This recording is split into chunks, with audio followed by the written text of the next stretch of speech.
Vicky express में आपका स्वागत है। आज की कहानी है राजा और पंडित की कहानी। एक समय की बात है, गौतूर नाम के एक गांव में एक पंडित जी रहा करते थे।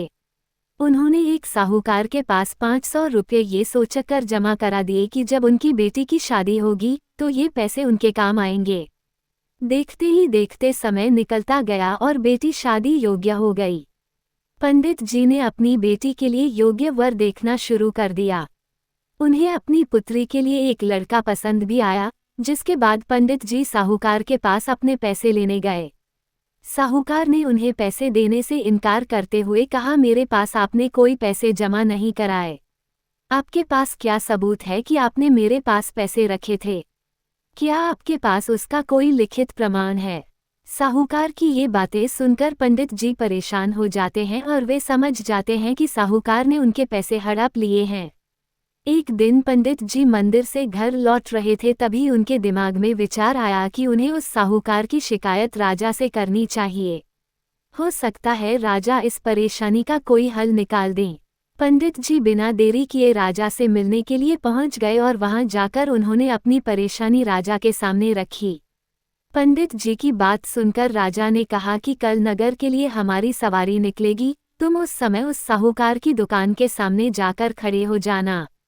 राजा की बात सुनकर पंडित जी अपना झोला उठाकर घर को निकल गए। अगले दिन राजा की सवारी निकली। नगर वासियों ने उन्हें फूलों की माला पहनाई व आरती उतारी। पंडित जी राजा के कहे अनुसार उस दुकान के सामने खड़े हो गए।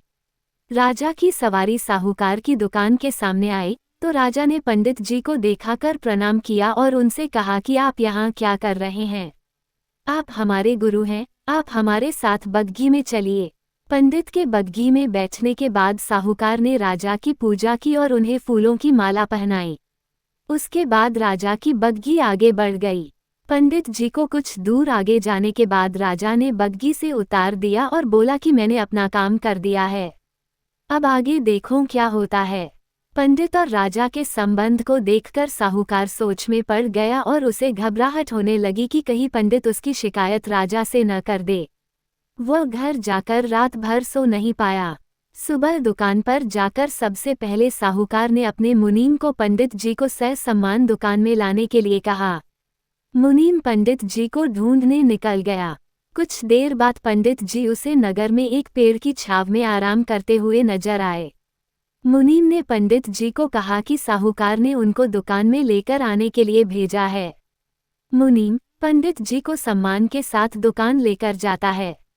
साहूकार पंडित जी को आदर सम्मान के साथ बिठाते हुए कहता है, मैंने पुराने खाते की अच्छी तरह जांच की और उसमें आपने मुझे 500 रुपये दिए थे, इसकी जानकारी मिली है। ये पैसा पीछे 10 सालों से मेरे पास जमा है, जिस वजह से इसका ब्याज मिलाकर यह 12,500 रुपये हो गए हैं। फिर साहूकार उन्हें 13,500 रुपये देता हुए कहता है कि आपकी बेटी मेरी भी बेटी की तरह है, तो ये 1,000 रुपये मेरी तरफ से उसकी शादी के लिए हैं।